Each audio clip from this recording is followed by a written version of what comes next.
Veronica, thank you very much indeed, and good morning to you. Yes, well, things are beginning to liven up here, and of course there's so much to look through with the declaration yesterday. You'll have seen it, it's now freely available. Also, of course, so many different aspects to look at, and we look forward to the big address a little later. Well, William Baloyi, the government spokesperson, joins me now. William, good morning to you, and thanks so much for joining us. I mean, firstly, the organisation seems to have gone very well. We got an early declaration yesterday. We journalists don't say this very often to you as government, but things seem to be going well. No, I think we are very proud of the work that we have put culminating in the good session that we had yesterday. However, there is still a lot to do. As you know, that today is the second day and the very last day of the summit. So we are expecting heads of states, leaders of government, leaders of delegations, but also G20 and invited countries to be here from 8:30, and then they are going to go into closed sessions from 10 o'clock until 1 o'clock. Then at 1 o'clock, we are going to have the closing ceremony, which is going to happen in the plenary. And up to thus far, things have gone well. And as you have indicated, the most important part of it was the declaration, which was adopted yesterday. So when we get that session that's open from 1 o'clock, are we expecting to see, I presume, President Cyril Ramaphosa? Will he speak? Will he make a speech?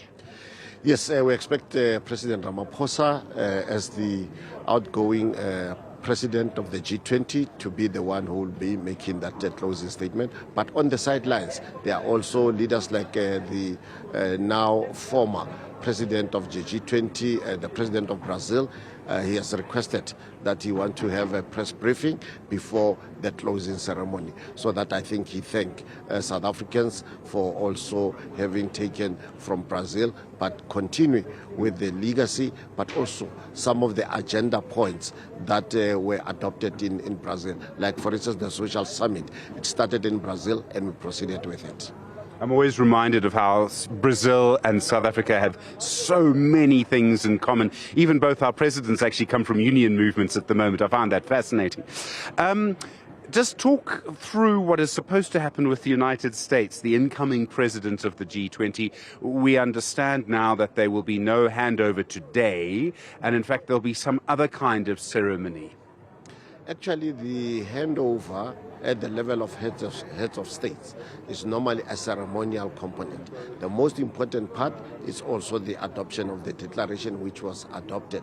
And what we are going to do is to respect what the wishes of the Americans as the incoming G20 president are, because they have sent a level that is below the heads of state. So we are going to also send a level that is below the heads of state to hand over not only the gavel, but there are also some documentations that they will do. So that is going to happen sometimes next week, depending on their availability at DERCO. So it's a show of respect. If somebody sent a particular level, respond at that level, so that there is no ambiguity. A lot of diplomatic language that's being used in all of this, William. I must just say it's very interesting because it's lots of different ways to read it.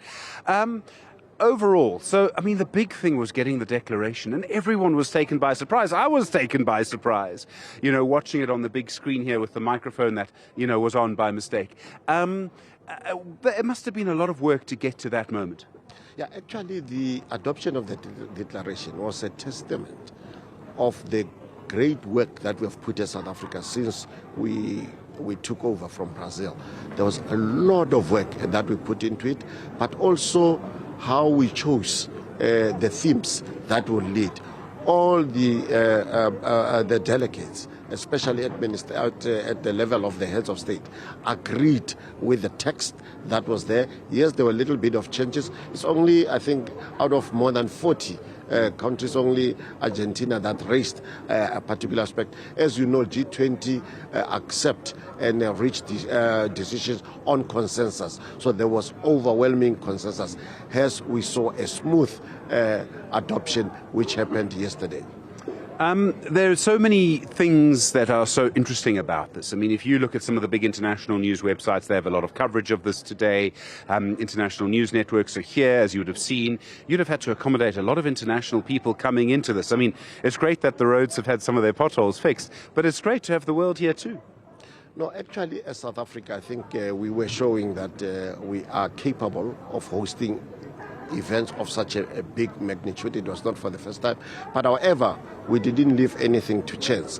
As you have indicated, when it comes to the communications point of view, people don't know a lot of work that we put as GCIS, as this government, to make sure that, one, we accommodate the different time frames. As you know, that the countries that are here come from different time frames. So you have to make sure that the information that you want to disseminate, you have that at the back of your mind. But secondly, also in terms of the content that you want to beam to them, it is on the right time. But also the issue of languages. That was quite important, that at some of the texts we have to get interpretations that we put to make it easier for them, that other side, and the transcript. So there was a lot of work that we put there, but we were assisted by our preparations during accreditation time.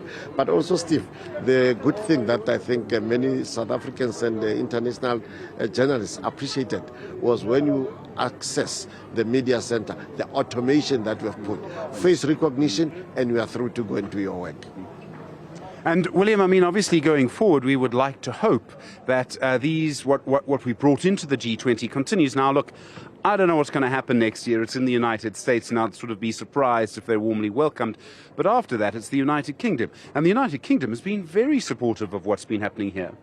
No, thank you very much. I think if you look at the text of the declaration, the last component, how they carved it, they used very excellent language in terms of their expectations that we will support the G20 that will be hosted and will meet again in, so I think they put it such nicely, because it appears they also would allow any host country to determine how it wants to host it. Hence, they have nicely put it as they did. William Baloyi, good to talk to you. Thank you very much indeed. Really appreciate the time. Thank you very much, Steve. Spokesperson for government and, of course, at GCIS.